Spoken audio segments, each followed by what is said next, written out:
Hello viewers, blessed to see you again. Pagi ini saya mengaji Alkitab dan saya tertarik untuk mencari tahu tentang hal-hal yang berhubungan dengan dosa. Karena dosa adalah salah satu isu dalam ajaran Kristen ya, yang memang harus dihindari atau harus ditobati ya. Untuk itu pagi ini saya mencari tahu, belajar di Alkitab tentang dosa rohani ya. Dan saya belajar di Ibrani 3:12. Saya akan bacakan dulu. Waspadalah hai saudara-saudara, supaya di antara kamu jangan terdapat seorang yang hatinya jahat dan yang tidak percaya oleh karena ia murtad dari Allah yang hidup. Nah, murtad berarti tidak percaya lagi kepada Allah, tidak taat lagi kepada Allah. Jadi ini adalah dosa yang terutama, dosa rohani yang terutama, sudah kehilangan iman ya, sehingga menyebabkan seseorang tidak mendapat keselamatan itu lagi atau hidup kekal di dalam Tuhan Yesus Kristus. Lalu yang dianggap dosa rohani yang berikutnya adalah saya pelajari di Matius 19 ayat 8. Kata Yesus kepada mereka, karena ketegaran hatimu, Musa mengizinkan kamu menceraikan istrimu, tetapi sejak semula tidaklah demikian. Ketegaran hati di sini adalah kekerasan hati, ya, bertahan pada pendiriannya, yang menganggap pendiriannya betul. Ini kasus tentang suami yang menceraikan istrinya, dan ini relate dengan yang saya alami, tapi tentu saya tidak akan menceritakan di sini, mungkin another time, ya. Dan memang dalam hal ini kita harus mencari kehendak Allah. Memang tidak sekali atau 1 hari, 2 hari, sebulan, 2 bulan, bahkan tahunan itu untuk tetap ada di jalan Tuhan ya.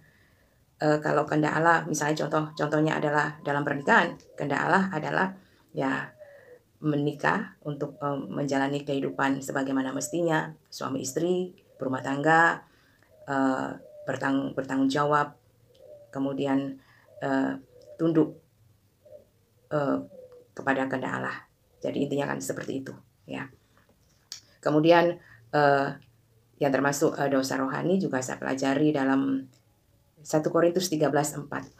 Ya, 1 Korintus 13:4 ini adalah sikap-sikap tentang mengasihi. Jadi kebalikan dari 1 Korintus 13 ayat 4, yaitu sikap-sikap yang berlawanan dari ayat ini ya, yang bisa menyebabkan seseorang itu tidak mau mengakui kesalahan diri, tidak rendah hati, bisa merugikan orang lain. Nah, ini saya catat juga, ini yang berlawanan dari yang ditulis dalam 1 Korintus 13 ayat 4 itu adalah pelit, pencemburu, atau iri hati, memegahkan diri, sombong, tidak sopan, mencari keuntungan diri sendiri, pemarah, menyimpan kesalahan orang lain, tidak adil, mengumbar aib diri sendiri dan orang lain, tidak berserah diri kepada Tuhan atau tawakal ya.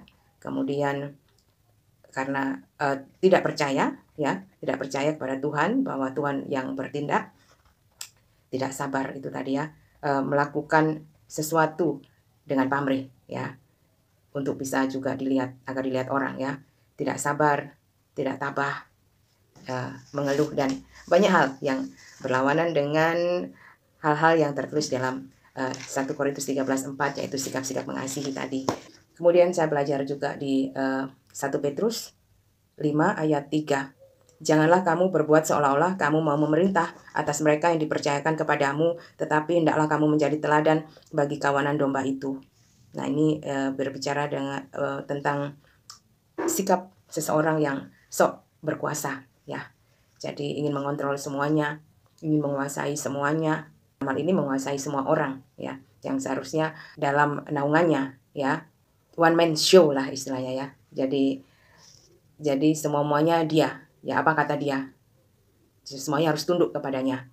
Mungkin saja menundukkan suaminya, menundukkan istrinya, anak-anaknya, semuanya harus apa kata dia. Jadi tipe orang seperti ini adalah tidak mau mendengarkan orang lain ya, karena ingin itu tadi haus kekuasaan, entah itu di rumah tangga, dalam lingkungan kerja, atau di semua lini ya dari kehidupan di dunia ini.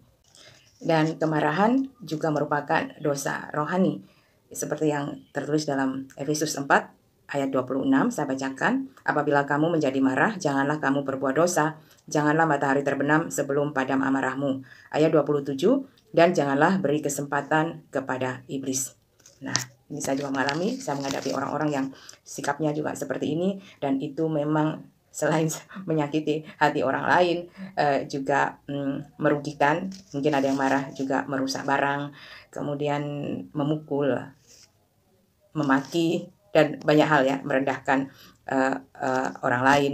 Dan sikap-sikap itu memang secara moral juga tidak etis ya, tidak beradab ya. Jadi itu juga berlawanan dengan juga hukum kasih terhadap sesama. Dan perbuatan menipu juga adalah dosa rohani, seperti yang tertulis di dalam Kolose ayat 9, jangan lagi kamu saling mendustai, karena kamu telah menanggalkan manusia lama serta kelakuannya. Ayat 10, dan telah mengenakan manusia baru yang terus-menerus diperbarui untuk memperoleh pengetahuan yang benar menurut gambar haliknya. Puji Tuhan, jika sudah hidup di dalam Kristus, menjadi Kristen, pengikut Kristus yang juga harus taat, maka kita harus melepaskan sikap-sikap yang tidak jujur dan sikap yang menipu ya, yang memang sangat merugikan orang lain, bahkan juga merugikan diri sendiri ya. Kalau menipunya itu sudah dilaporkan karena hukum, nah bisa berabaikan sehingga kena pasal pidana, dimasukkan penjara, kan merugikan diri sendiri, merugikan keluarga ya. Kebencian juga merupakan dosa rohani, apalagi benci terhadap orang yang tanpa alasan ya. Intinya semua kebencian lah, jadi sampai mendarah daging gitu ya, sampai mengutuki segala macam. Saya akan baca di 1 Yohanes 2 ayat 9 hingga 11. Barang siapa berkata bahwa ia berada di dalam terang, tetapi ia membenci saudaranya, ia berada di dalam kegelapan sampai sekarang. Barang siapa mengasihi saudaranya, ia tetap berada di dalam terang, dan di dalam dia tidak ada penyesatan. Tetapi barang siapa membenci saudaranya, ia berada di dalam kegelapan dan hidup di dalam kegelapan. Ia tidak tahu kemana ia pergi, karena kegelapan itu telah membutakan matanya. Benci terhadap perilaku atau sikap orang lain yang tidak benar ya, yang tidak etis, benci terhadap perilakunya, tetapi bukan kepada individunya.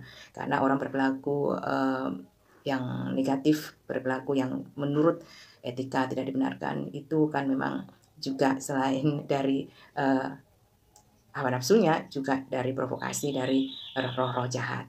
Jadi ya belajar untuk tidak membenci, belajar untuk mendoakan orang yang mungkin kita gregetan gitu ya. Ya, saya pun tentu saya harus belajar ya untuk tidak membenci. Dan yang termasuk dosa rohani adalah kekufuran.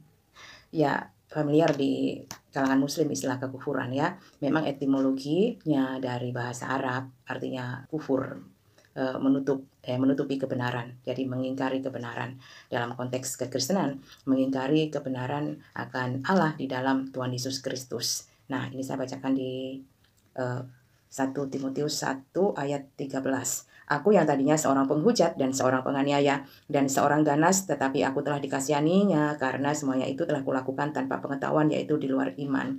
Ini ucapan Rasul Paulus yang secara backgroundnya kita semua tahu ya.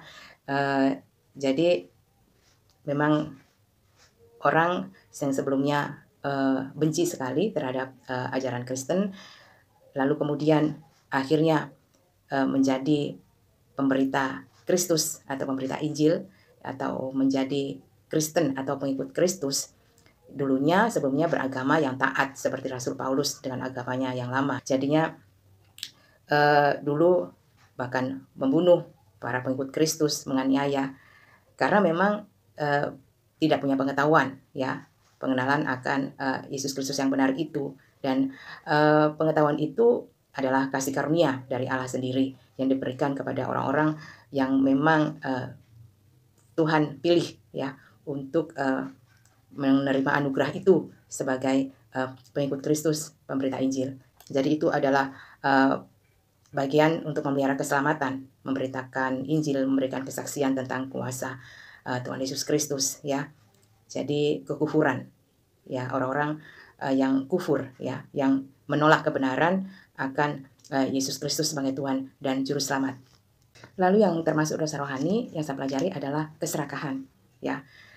Ya, adalah perilaku ingin memiliki sesuatu yang berlebihan, entah itu materi, kekuasaan, intinya tidak puas dengan apa yang telah dimilikinya.